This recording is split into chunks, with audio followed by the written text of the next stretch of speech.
like Steven Tyler with a little less hair, I'm back. I needed the vacation, had a great time. Looking forward to cover the Dolphins. There's been some really good news, some questionable news, and a lot of stuff in between. So I'm going to get back to my coverage. I got some new stuff that I've been really working on. The break was important. This season I had to take over the editing job, guys. So I feel like I got myself a little more stabilized. Built a whole bunch of 40K Warhammer figures with my kids. I went on some little mini trips. It was a good time. Started working out again. Feel good. So I'm going to get back to a lot of coverage, but today I want to focus on a good story. Not really a great story. And it's been a long time since I've said this, but my man Terron showed why he is great. I mean, on one hand, you got Terron, and the other hand, in the polar opposite, you've got Hill. Totally different players, two studs. But Terron decided, hey, I'm not sure if I'm coming back. I want to help out the team. Cut his salary, giving us about $14 million in relief. We had $700K, now we're around 15, and there's some stuff to be done to help this team out, and they do need a lot of help. But Terron, he will be missed. Even if Paul steps in there, he's not going to be able to do, at least at this stage, hopefully going forward, the things that Terron did. But obviously, Paul brings something Terron didn't. My man Terron had a lot of great stuff. Awesome character, awesome ability, awesome leadership, but Paul has the health. And it's looking right now, I'm going to get into it, that Paul will be the left tackle and then Jackson will be the right tackle.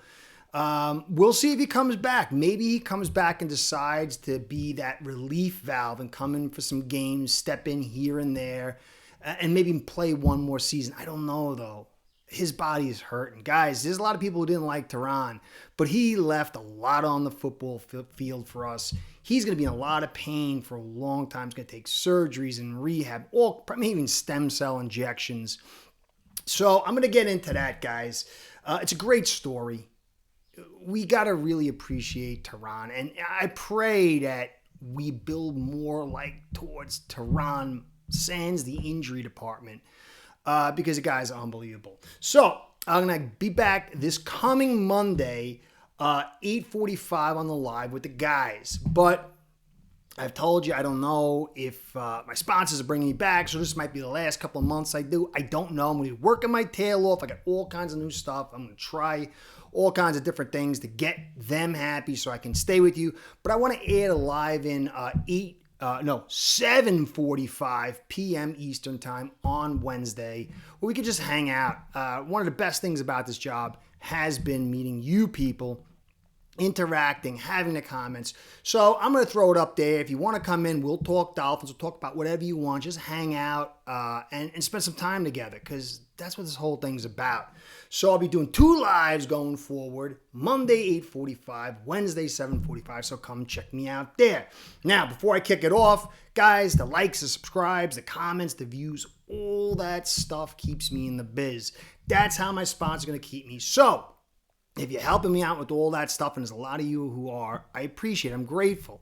You know, that's the one thing that I can say I truly have no negative feelings about. It's all the friendships, the relationships, and support you've given me. I appreciate it. But if you haven't subbed, if you haven't liked, or you're not liking, or especially comment, I like the comments, please do that. I'm going to get to my comments. I didn't really answer any comments because I need some time off. Anyway, that's that. So, my man Terron is giving us cap relief.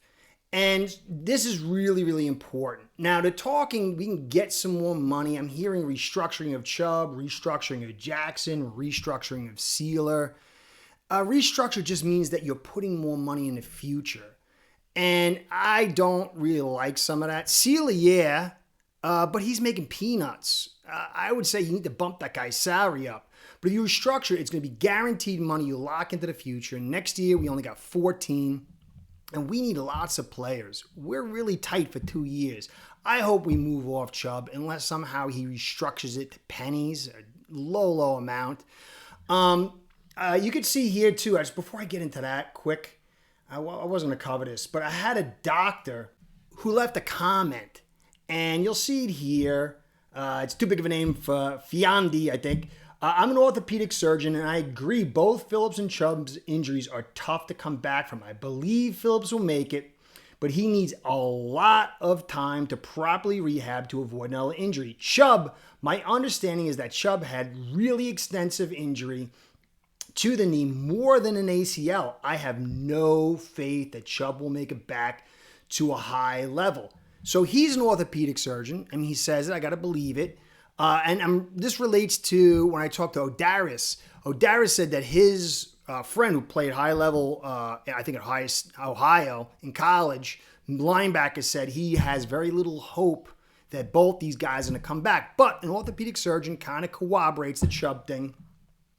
And he offers maybe a little bit of promise and hope towards the knee of Phillips.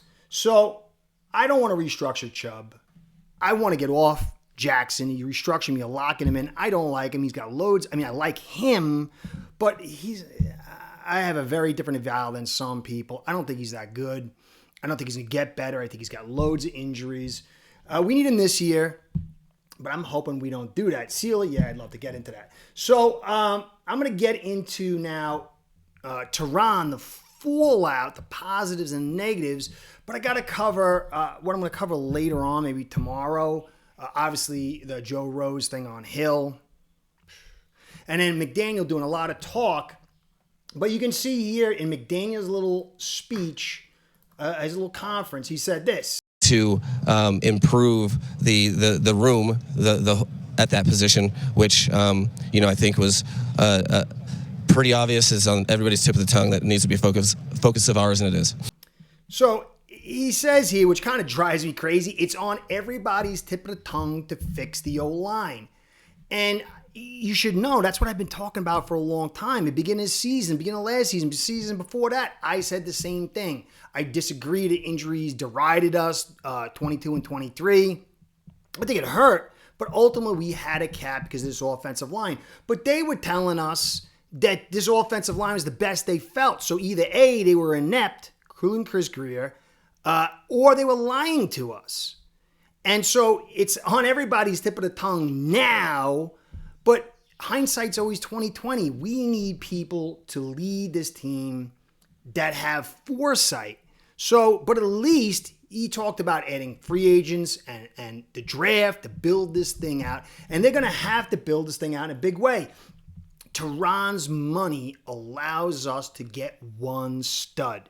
You can get a guy even for like 20-something million per year, let's say, and then you bump it forward like Greer likes to do, and you can fit it in this tight, because we're going to need a lot of free agents, cheaper ones, and maybe one solid buy. You're not going to be able to get a 25 guy, but maybe a 10, 12 guy, and you can push that money forward. So Terron has opened the door to bolster this offensive line. But the guys that are telling us now we got to fix this thing, and it was obvious on everybody's tip of the tongue, who didn't see it all these years, they're in charge. We've got to be a little skeptical, but hopeful. This is hopeful.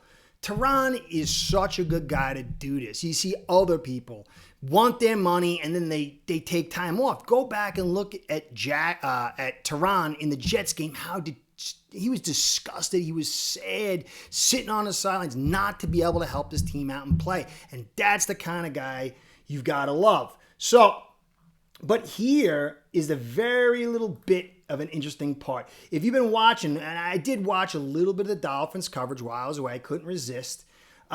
This Fins Extra report was one of many reports, and it said, those in Miami organization feel like the 2025 season could be a prove-it season for a lot of people in the organization. For a lot of people in the organization, including QB and head coach. Obviously. But from all these little bits that came out, not just from Fins Extra, I really didn't hear Greer's name. And it always concerns me because that's how Greer, he's a survivor.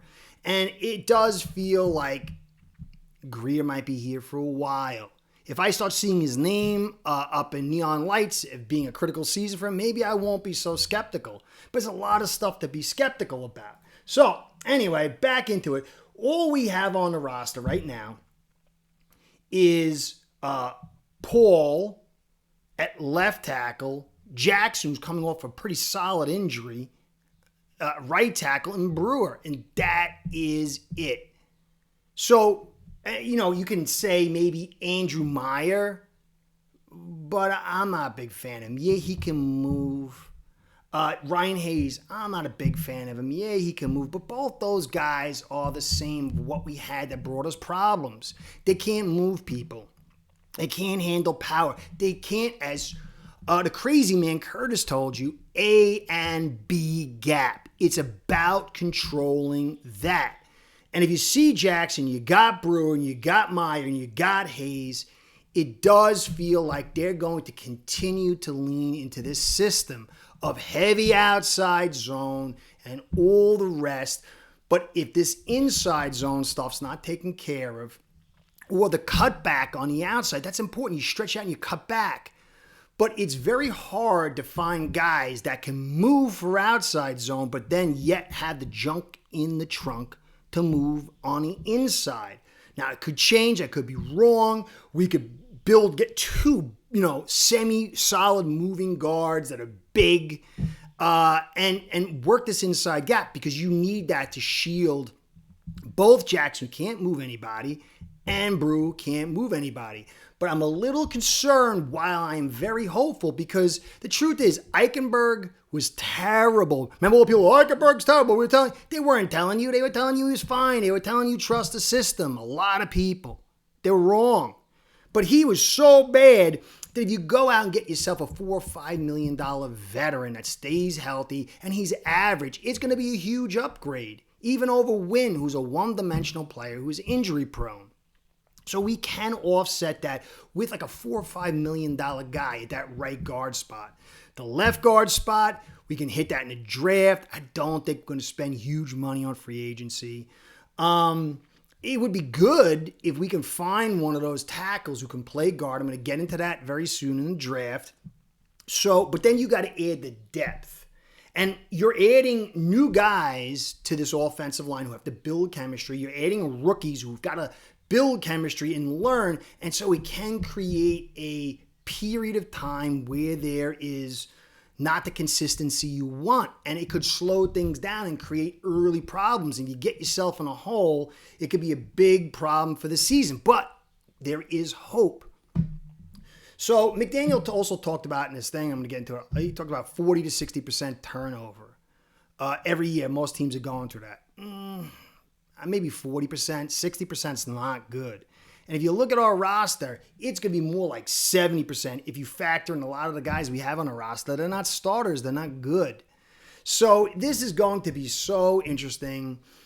It does say that they're idiots, that they were totally wrong on this build as far as the value of the offensive line. But you've got to look to the present and the past, and at least now they're recognizing it. Recognizing you have a problem and doing something about it is a little different. It's not the same. So their possibilities are there. I'm not sure the 13th pick is where we're going on offensive line unless Greer kind of changes his MO. To sort of just free myself up to believe that it was okay to be stupid or dumb. To be a moron. Yeah. To be moronical. Exactly. So maybe we grab a tackle guard, which, it brings some help to offset Jackson, but there's some pros and cons to that. But we've got a total rebuild of this offensive line, especially if Terron doesn't return. But I think it'd be great if he does come back. He plays that backup role to fill in for Jackson or Paul. That would be very nice at a low price. But even if he does come back, we've got to add depth. We've got to add starters. And we've got to rely on people that are telling you now it's so obvious who laughed at us. So let's be hopeful. Terron did give us an opportunity. He's a great guy. I'm going to miss him. I really am. He's one of the best Dolphins as far as his heart and leadership. His play was phenomenal, even with the injuries. So if Terron doesn't come back, my man Terron, you are the best. I love you. I'm going to miss you. But let's hope we can get some guys to fill in for you. Let's pray to Greer and McDaniel do what's right. Big free agency coming now that we got some money.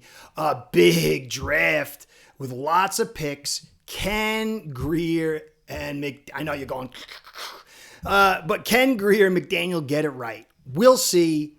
Opportunity here. But there is some stuff in the background. I'll cover that later. But I wanted to come back and be happy. So I missed you guys. I really did. Curtis saying, be well, go Fins. Curtis out. Start building your own online sports book today by getting signed up with aceperhead.com service that'll allow you to book action on sports from all around the world.